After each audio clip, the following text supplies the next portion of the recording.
perkenalkan, kami dari SMA 19 Kabupaten Tangerang ingin mewawancarai Bapak tentang perikanan budidaya ini. Jadi nama saya Dewa Putri dan ini teman-teman saya. Siapa? India Dede Putri. Anisya. Masih aku Ramali, Ahmad Faji Nurdiansyah. Oh itunya. Oke, apa? Udah. Jadi di sini saya mau nanya satu pertanyaan aja. Sarana dan prasarana produksi yang Bapak gunakan itu apa aja ya? Sarana prasarana itu kan terbagi dua. Pertama ya tempat pembesaran ikan, yaitu adalah empang. Empang tersebut terbuat dari tanah ya, bukan bioblok. Ada juga sebagian yang pakai bioblok. Jadi itulah sarana prasarananya yang digunakan untuk baik pembenihan maupun pembesaran. Gitu. Pertanyaan yang kedua, teknik-teknik pembenihan ikan. Kalau tergantung ikan apa. Kalau ikan lele itu bisa sistem suntik, bisa juga sistem alami. Ya, setelah itu dia berbuah, kemudian beranak kecil, kita besarkan. Ya, lalu tahapan yang sudah bisa masuk ke empang tanah ya dimasuki. Tapi kalau umur 0 sampai dengan ya 1 bulan itu di empang di tempat pembenihan.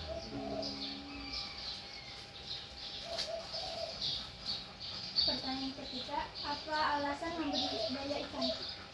Alasan budidaya ikan sebetulnya di Kabupaten Tangerang ini untuk ikan air tawar itu sangat kurang. Karena untuk ketahanan pangan, terutama protein hewani, terutama ikan tawar itu Kabupaten Tangerang masih kurang. Jadi kalau bisa ya dikembangbiakan, artinya supaya bisa memenuhi kebutuhan daripada konsumen yang ada. Seperti ikan lele, kan itu banyak yang tukang pecel lele juga masih kurang, belum ibu rumah tangga, kan? Dan kemudian harganya sangat terjangkau. Itu aja saya kira. Yang keempat, di sini jenis ikan apa aja yang dibudidayain? Terus kenapa pilih spesies ikan itu? Ya pertama memang ya budidaya itu ikan lele, kemudian ada juga ikan bawal, ikan jair nila ya, ada juga ikan gurame. Ya kenapa kita pilih itu? Karena kita bukan di pantai, kita tidak punya laut. Artinya ini budidaya ini karena ikannya airnya air tawar kan begitu. Jadi bisa untuk dikelola secara mandiri.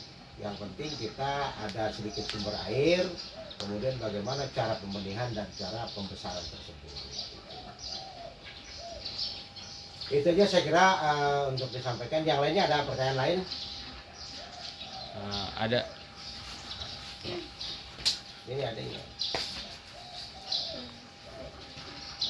Ini kisah. Ada yang bisa. Ini pertanyaan lain apa? Selanjutnya saya akan bertanya, apa kendala usaha budidaya ikan? Kendala budidaya ikan itu pertama ya terkait dengan sering gagalnya pembenihan. Kedua ya fluktuasi daripada harga pakan itu kadang mahal. Jadi tidak seimbang antara hasil produksi dengan biaya produksi. Itu aja. Kalau pemasaran sih saya kira ya cukup baiklah, baik secara langsung maupun secara online.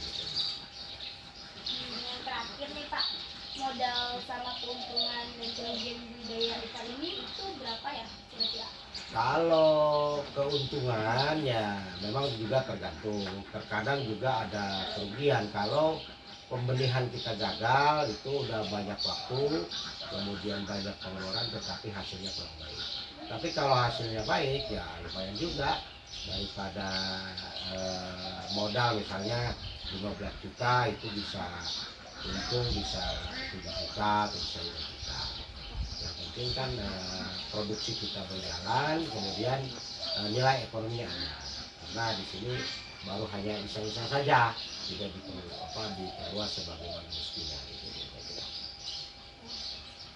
kasih ya Pak atas pertanyaan makanya Bapak udah jawab dengan lengkap, mungkin kita bisa memahami itu semua. Ya, terima kasih kepada adik-adik. Yang penting jangan hanya serta dibanding saja, nanti kalau sudah lulus apalagi bisa melanjutkan ke Universitas Peternakan dan Pertanian, karena untuk ketahanan pangan ini sangat penting sekali. Karena walaupun kita pintar, walaupun infrastrukturnya bagus, tapi kalau perutnya lapar untuk apa? Kan begitu. Jadi supaya ketahanan pangan, gizi yang baik, karena itu adalah ikan tawar bisa meningkatkan gizi yang baik. Jadi supaya anak-anak kita, cucu-cucunya ke depan, supaya tidak ada yang stunting, kekurangan gizi. Itulah program Kabupaten Tangerang supaya nanti nyambung. Apalagi ada satu hobi yang baik supaya program daripada budidaya ikan ini bisa ditopang oleh pemerintah. Dan terima kasih juga kepada gurunya yang sudah mengajarkan ini supaya tahu lapangan, tahu mental, bukan di kelas saja, tapi tahu oh seperti ini gitu ya. Oke, itu saja. Salam sama bu gurunya supaya nanti belajarnya lebih baik lagi dan semoga lulus. Setelah lulus bisa bekerja dengan baik dan bisa bermanfaat bagi bangsa negara terutama orang tua. Oke? Oke. Dah. Kasih ya Foto. Pak. SMA 19 hebat. SMA 19 hebat. Pembenihan ikan maju.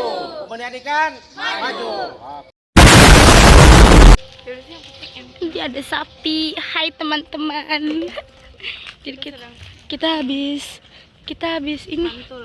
Ya, dadah. Kita habis ngikutin empang guys tuh. Banyak banget. juga ya berarti. Iya, terus sana tuh ada empang juga. Tara. Ceng ceng ceng.